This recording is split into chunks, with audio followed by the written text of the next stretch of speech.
എല്ലാവർക്കും സുഖമാണെന്ന് വിശ്വസിക്കുന്നു. ഡെയിലി അപ്ഡേറ്റിലേക്ക് എല്ലാ ആളുകൾക്കും സ്വാഗതം. നാളെ ഡിസംബർ 15-ാം തീയതിയും തുടർന്നുള്ള ദിവസങ്ങളിലും നിങ്ങൾ ശ്രദ്ധിക്കേണ്ട വളരെ പ്രധാനപ്പെട്ട കാര്യങ്ങളാണ് ഈ ഒരു വീഡിയോയിൽ വ്യക്തമാക്കുന്നത്. വീഡിയോയുടെ വിശദാംശങ്ങളിലേക്ക് കിടക്കുന്ന മുമ്പ് കൂടുതൽ ആളുകളിലേക്ക് ഇൻഫർമേഷൻ എത്താൻ ഷെയർ ചെയ്യുക, ലൈക്ക് ചെയ്യുക. ഫേസ്ബുക്കിലൂടെ കാണുന്ന ആളുകൾ ഫോളോ ചെയ്യുക. വീഡിയോയുടെ വിശദമായ വിവരങ്ങളിലേക്ക് വരാം. ആദ്യത്തെ അറിയിപ്പ്, ആധാർ കാർഡ് ഉള്ളവർക്ക് ആശ്വാസകരമായിട്ടുള്ള ഒരു അറിയിപ്പ് വന്നിട്ടുണ്ട്. ആധാർ വിവരങ്ങൾ ചേർക്കുന്നതിനും പുതുക്കുന്നതിനുമുള്ള സമയപരിധി വീണ്ടും നീട്ടി നൽകിയിരിക്കുകയാണ്. Unique identification authority of India Aadhaar പുതുക്കാനുള്ള അവസാന തീയതി 2025 ജൂൺ 14 ആക്കി പ്രഖ്യാപിച്ചു. മൈ ആധാർ എന്ന പോർട്ടലിലൂടെ ജൂൺ 14 വരെ സൗജന്യമായി ആധാർ പുതുക്കാവുന്നതാണ്. 2024 ഡിസംബർ 14 വരെയായിരുന്നു ആധാർ സൗജന്യമായി പുതുക്കുന്നതിനുള്ള സമയപരിധി. എന്നാൽ ഇത് അടുത്ത വർഷം ജൂൺ 14 വരെ ദീർഘിപ്പിക്കുകയായിരുന്നു. പുതിയ സ്ഥലങ്ങളിലേക്ക് മാറി താമസിച്ചവരോ അല്ലെങ്കിൽ മേൽവിലാസം മാറ്റിയവരോ ആധാർ എടുത്ത് 10 വർഷം കഴിഞ്ഞവരോ ആണ് ആധാർ കാർഡ് പുതുക്കേണ്ടത്.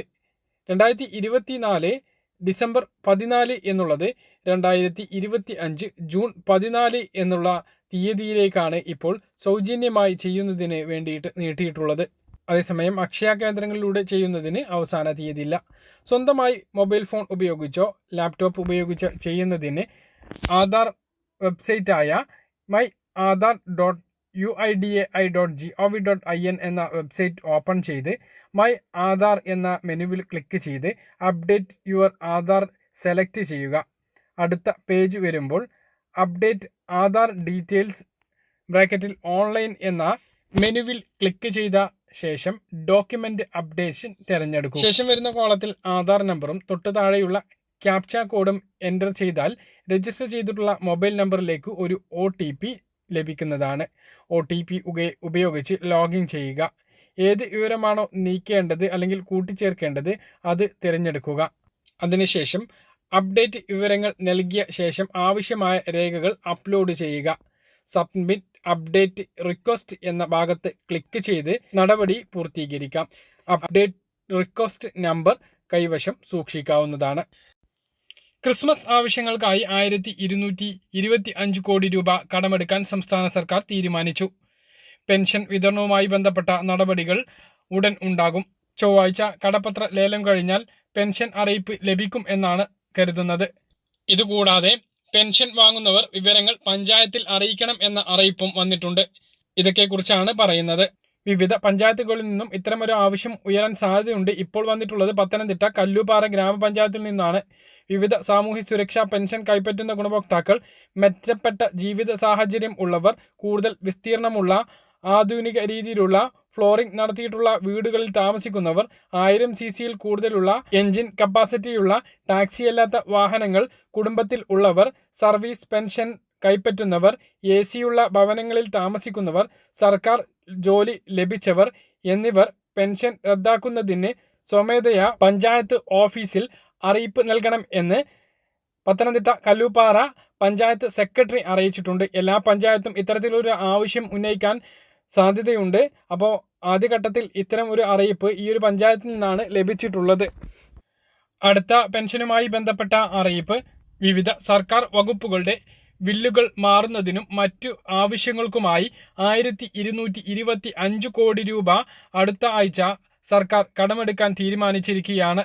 ക്രിസ്മസിന് മുന്നോടിയായി 2-3 മാസത്തെ പെൻഷൻ നൽകാൻ ആലോചന ഉണ്ട് എന്നാണ് ഇപ്പോൾ ലഭിക്കുന്ന വിവരങ്ങൾ. ഏറ്റവും കൂടുതൽ 2 മാസത്തെ പെൻഷൻ തന്നെയായിരിക്കും ലഭിക്കുക എന്നാണ് നമുക്ക് പറയാനുള്ളത്. മനോരമ ഓൺലൈൻ ന്യൂസിന്റെ റിപ്പോർട്ടാണ് ഇപ്പോൾ വായിക്കുന്നത്. അതാണ് 3 മാസത്തേത് എന്ന് പറഞ്ഞത്. പക്ഷെ 3 മാസത്തേത് ലഭിക്കാനുള്ള സാധ്യതയില്ല. ഇതിനായി സഹകരണ ബാങ്കുകളുടെ കൺസോർഷ്യത്തിൽ നിന്നും 3000 കോടി രൂപ കടമെടുക്കാൻ കഴിഞ്ഞ ആഴ്ച തീരുമാനിച്ചിരുന്നു. ഇത് കൂടാതെയാണ് 1225 കോടി രൂപ 17-ാം തീയതി ചൊവ്വാഴ്ച റിസർവ് ബാങ്ക് വഴി കടമെടുക്കുന്നത്. റിസർവ് ബാങ്കിന്റെ ഫോർട്ട് ഓഫീസിൽ വെച്ച് ഈ കുബേർ സംവിധാനത്തിലൂടെ ചൊവ്വാഴ്ച കടപ്പത്ര ലേലം നടക്കും. രാജ്യത്തെമ്പാടുമുള്ള മുതിർന്ന പൗരന്മാർക്ക് യാതൊരു മുൻഗണനാ മാനദണ്ഡവും നോക്കാതെ ആയുഷ്മാൻ ഭാരത് സൗജന്യ ആരോഗ്യ ഇൻഷുറൻസ് പദ്ധതിയിൽ ഉൾപ്പെടുത്തുന്ന പദ്ധതിയിലേക്കുള്ള രജിസ്ട്രേഷൻ തുടരുകയാണ്. ഇനിയും ലക്ഷക്കണക്കിന് ആളുകളാണ് ഇത് രജിസ്റ്റർ ചെയ്യാതെ ഇരിക്കുന്നത്. മുതിർന്ന പൗരന്മാർ വീട്ടിൽ ഉണ്ട് എങ്കിൽ ഈ കാര്യം മറ്റുള്ള ആളുകൾ ശ്രദ്ധിക്കണം. കാരണം 70 വയസ്സ് കഴിഞ്ഞ എല്ലാവർക്കും ഇതിനെക്കുറിച്ച് അറിഞ്ഞോണം എന്നില്ല. അപ്പോൾ വീട്ടിലുള്ള മറ്റ് ആളുകൾ ഈ കാര്യം ശ്രദ്ധിക്കുക. ഈ വ്യക്തിയുമായി നിങ്ങളുടെ തൊട്ടടുത്തുള്ള കമ്പ്യൂട്ടർ സേവ കോമൺ സർവീസ് സെന്ററുകളിലോ അക്ഷയ കേന്ദ്രങ്ങളിലോ പോയി രജിസ്റ്റർ ചെയ്യാവുന്നതാണ്. സ്വന്തമായി കഴിയുന്നവർ അങ്ങനെയും ചെയ്യാം.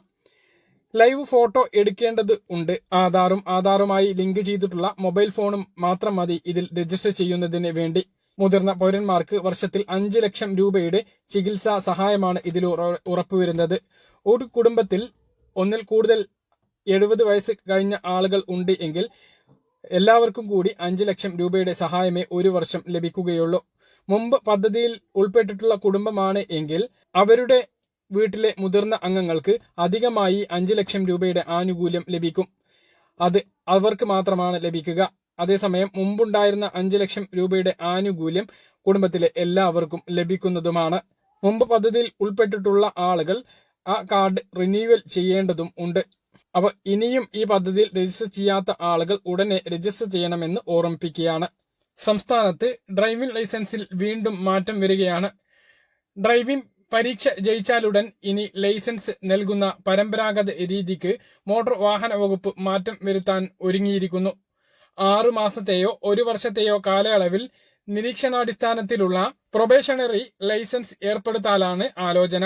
ആദ്യം ടെസ്റ്റ് പാസ്സായി കഴിഞ്ഞാൽ പ്രൊബേഷണറി ലൈസൻസ് നൽകും. ഇതിനൊരു നിശ്ചിത കാലയളവ് നിശ്ചയിക്കും. അതായത് 1 വർഷമോ അല്ലെങ്കിൽ 6 മാസമോ. ആ കാലയളവിൽ അപകടം ഒന്നും ഉണ്ടാക്കാതെ വാഹനം ഓടിച്ചാൽ മാത്രമേ പിന്നീട് തുടർന്നങ്ങോട്ട് ലൈസൻസ് യഥാർത്ഥത്തിൽ ഉറപ്പിക്കാനാകൂ. ഡ്രൈവർ കൂടുതൽ പ്രായോഗിക അറിവും പ്രാഗൽഭ്യവും നേടുക എന്ന ലക്ഷ്യത്തോടെയാണ് പുതിയ പരിഷ്കാരം കൊണ്ടുവരുന്നത്. പുതുതായി ലൈസൻസ് കിട്ടിയാൽ ഉടൻ തന്നെ വാഹനവുമായി ഇറങ്ങി അപകടം ക്ഷണിച്ചു വരുത്തുന്നത് കൂടുതലാണ് എന്നാണ് മോട്ടോർ വാഹന വകുപ്പിന്റെ വിലയിരുത്തൽ. ആലപ്പുഴയിൽ 6 മെഡിക്കൽ വിദ്യാർത്ഥികളുടെ മരണത്തിനിടയാക്കിയ അപകടത്തിൽ കാർ ഓടിച്ചത് 6 മാസം മുമ്പ് ലൈസൻസ് കിട്ടിയ വിദ്യാർത്ഥിയായിരുന്നു. അപകടരഹിത യാത്ര ഉറപ്പാക്കി പുതിയ ഡ്രൈവിംഗ് സംസ്കാരം രൂപപ്പെടുത്തലാണ് പരിഷ്കാരത്തിന്റെ ഉദ്ദേശം എന്നും ഇതിനായുള്ള ചർച്ച പുരോഗമിക്കുകയാണ് എന്നും ഗതാഗത കമ്മീഷണർ CH നാഗരാജു പറഞ്ഞു. ക്രെഡിറ്റ് കാർഡുകൾക്ക് പകരം UPI വഴി വായ്പാ സേവനം ലഭ്യമാക്കുന്ന ക്രെഡിറ്റ് ലൈൻ സംവിധാനം ഇനി സ്മോൾ ഫിനാൻസ് ബാങ്കുകളിലും വരും. നിലവിൽ ക്രെഡിറ്റ് കാർഡുകൾ നൽകുന്ന സേവനം കാർഡ് ഇല്ലാതെ UPI IDയിലൂടെ ലഭ്യമാക്കുന്നതാണ് ക്രെഡിറ്റ് ലൈൻ സംവിധാനം.